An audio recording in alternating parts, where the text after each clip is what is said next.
అయితే ఈ రోజున కొన్ని విషయాలు నేను మీకు జ్ఞాపకం చేస్తాను.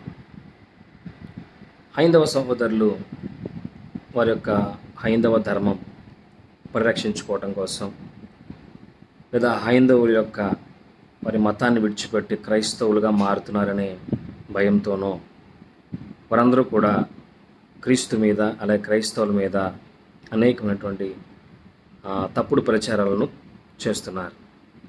ఇంతకీ వాస్తవాన్ని కనుక మనం తెలుసుకుంటే హైందవ ధర్మం ఎవరి ద్వారా మరి నశించిపోతుంది, ఎవరి ద్వారా హైందవ ధర్మం అనేది చెడిపోతుంది, ఎవరు ఇది యొక్క హైందవ ధర్మాన్ని చెడగొడుతున్నారు అనే విషయాలను మరి వారికి తెలిసి మాట్లాడుతున్నారో తెలియక మాట్లాడుతున్నారో తెలియదు. కానీ ఈ రోజున ఎవరి ద్వారా హైందవ ధర్మం అనేది పాడైపోతుందో, ఎవరి ద్వారా అయితే హైందవ ధర్మము నశించిపోతుందో మొదటగా వాళ్ళందరూ కూడా తెలుసుకోవాలి.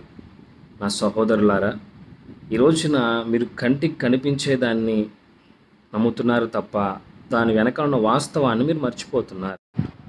హైందవ ధర్మాన్ని కాల రాస్తున్నటువంటి మనుషులు ఎవరు? హైందవ ధర్మాన్ని పాడు చేస్తున్నటువంటి వాళ్ళు ఎవరు? అసలు మన భారతదేశాన్ని నాశనం చేయడానికి ప్రయత్నం చేస్తుంది ఎవరు? ప్రజల యొక్క ఆరోగ్యాన్ని లేదా ప్రజల యొక్క జీవితాలను, కుటుంబాలను నాశనం చేస్తుంది క్రైస్తవుల, హైందవుల? ఇది మనము తెలుసుకుపోయే ముందు మీకు కొన్ని క్లిప్పింగ్స్ నేను చూపిస్తాను, కొన్ని ఫొటోస్ మీకు చూపిస్తాను, ఓకేనా? ఆ ఫొటోస్ చూసిన తర్వాత హైందవ ధర్మం పాడైపోతుంది, హైందవ ధర్మాన్ని క్రైస్తవులు పాడు చేస్తున్నారు, హైందవ ధర్మాన్ని క్రైస్తవుల వల్లే మేమంతా పోగొట్టుకుంటున్నాం, ఈ భారతదేశం క్రైస్తవుల వల్లే పాడైపోతుంది అనుకునే కొంతమంది మతోన్మాదులకి ఇది ఒక ప్రశ్నగా నిలబడుతుంది. ఈ ప్రశ్నకు సమాధానం ఖచ్చితంగా మీరు ఇవ్వాలి. అలాగే ఈ వీడియో చూస్తున్నటువంటి హైందవ సహోదరులు అందరూ కూడా ఆలోచన కలిగి ఉండాలని నా యొక్క ఆశ. ఈరోజున భారతదేశంలో కనుక మీరు చూస్తే నేను ఇప్పుడు చూపించబోయే కొన్ని క్లిప్పింగ్స్ మీ అందరికి గొప్ప ఆలోచన కలగజేస్తుంది. అసలు ఎవరు భారతదేశాన్ని పాడు చేస్తున్నారు, భారతదేశ ప్రజలను పాడు చేస్తున్నారు, వారి కుటుంబాలను ఎవరు నాశనం చేస్తున్నారు? క్రైస్తవుల, హైందవుల? చూడండి.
చూసారా?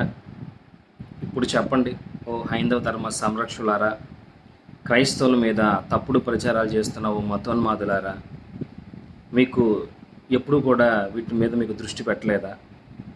జనాలను, ప్రజల్ని, వారి కుటుంబాలను, దేశాన్ని పాడు చేస్తున్నటువంటి ఈ బార్ షాపుల మీద మీ హైందవ దేవుళ్ళు, దేవతల పేర్లు రాయటం కరెక్టేనా? ఇది హైందవ ధర్మమా? ఇలా చేయమని మీ హైందవ ధర్మం మీకు చెప్పిందా? వీటిని మీరు ఎప్పుడు ఖండించలేదే. ఎప్పుడు కూడా మీకు నిజంగా ధైర్యం ఉండి, మీకు నిజంగా హైందవ ధర్మాన్ని కాపాడాలి అనే మీకు నిజంగా కనుక ఆసక్తి ఉంటే మీరు ఈ బార్ షాపుల దగ్గరికి వెళ్ళి ఆ పేర్లు తీపించండి.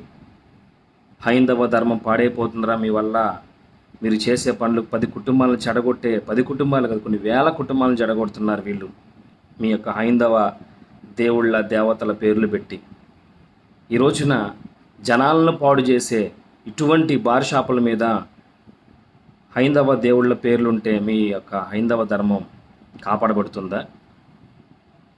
తాగొద్దని చెప్పి జీవితాలు పాడైపోతాయని, పాపాన్ని విడిచిపెట్టండి, తాగకూడదు, కుటుంబాలతో సంతోషంగా ఉండండి, మీ కుటుంబాలు ఇటు రీతిగా ఉంటే నాశనం అయిపోతాయి కాబట్టి మీరు మారు మనసు పొందండి, ఆ త్రాగు నుంచి బయటికి రండి అని చెప్పి దేవుని సువార్తను ప్రకటించి అనేక మంది త్రాగుబోతులను మార్చినటువంటి క్రైస్తత్వం వల్ల ఈ దేశం పాడైపోతుందా? ఎవరి వల్ల పాడైపోతుంది? మీరు ఎందుకని వీటి మీద నుంచి మీరు ఎప్పుడు మాట్లాడలేదే? గూగుల్లో మళ్ళీ సిగ్గు లేకుండా గూగుల్లో పెడుతున్నారు ఇవన్నీ కూడా, పలానా చోట మా బార్ షాప్లో ఉన్నాయి రండి అని చెప్పి. మీకు బాధ అనిపించట్లేదా? మీ హైందవ దేవుళ్ళు మీరు ఉదయకాలం లెగిస్తే పూజించే మీ హైందవ దేవుళ్ళ పేర్లు ఈ బార్ షాపులకు పెట్టినప్పుడు మీకు బాధ అనిపించట్లేదా? అయ్యో మా దేవుళ్ళ పేర్లు పెట్టి వీళ్ళు అనేక కుటుంబాలను నాశనం చేస్తున్నారే, మేము వెళ్ళి పోరాడాలి, ఆ పేర్లు తీపించాలని మీరు ఎప్పుడు అనుకోవట్లేదా? ఈ రోజున ఒక క్రైస్తవుడిగా నేను అడుగుతున్నాను, ఏది ధర్మం, ఏది అధర్మం? త్రాగుబోతులను మార్చినటువంటి క్రైస్తత్వం వల్ల దేశానికి నష్టం జరుగుతుందా? వ్యభిచారులను మార్చినటువంటి క్రైస్తవుల వల్ల, క్రైస్తత్వం వల్ల దేశం పాడైపోతుందా? లేదా నక్సలైట్లను మార్చినటువంటి క్రీస్తు ప్రేమ వల్ల దేశం పాడైపోతుందా? లేకపోతే ఈ విధంగా అందరినీ కూడా చెడగొడుతున్నటువంటి బార్ షాపుల వల్ల వారి కుటుంబాలు నాశనం అయిపోతున్నాయి.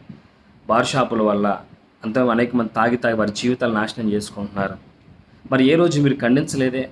ఏ రోజు కూడా మీరు మాట్లాడలేదే? ఎందుకని మీరు మాట్లాడటం లేదు? ఇలా ఉండటం తప్పు కదా.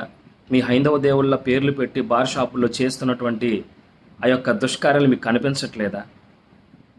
మరి ఇప్పుడు మాట్లాడండి. ఎవరి వల్ల దేశం పాడైపోతుంది? ఏ ధర్మం ఇలా చేయమని చెప్తుంది బార్ షాపులకి పేర్లు పెట్టమని? అంటే బార్ షాపుకి మీ హైందవ దేవుళ్ళ పేర్లు పెడితే అది పుణ్యక్షేత్రం అయిపోతుందా? మరి ఇప్పుడు మాట్లాడరా? మీకు బాధ అనిపించట్లేదా? అయ్యో మా హైందవ దేవుళ్ళ పేర్లు బార్ షాపులకి పెట్టి మా హైందవ దేవుళ్ళ యొక్క పరిశుద్ధతను పాడు చేస్తున్నారని మరి మీరు ఏ రోజు మాట్లాడలేదు? మీకు చేతనైతే, మీకు నిజంగా ధైర్యం ఉంటే ఈ బార్ షాప్ ఓనర్ దగ్గరికి వెళ్ళి మీరు మాట్లాడే పేర్లు తీపించగలరా? స్టూడియోలో ముందు కూర్చొని మాట్లాడడం కాదు. ఓ మతోన్మాదులారా, మారండి. దేశం కోసం ప్రార్థన చేసేది క్రైస్తవులు, దేశ క్షేమం కోసం ప్రార్థన చేసేది క్రైస్తవులు. తోటివారు తాగుబోతులైనా తిరుగుబోతులైనా వారిని వాక్యం చేత మార్చేది క్రైస్తవుడు. నా క్రీస్తు మారుస్తున్నాడు.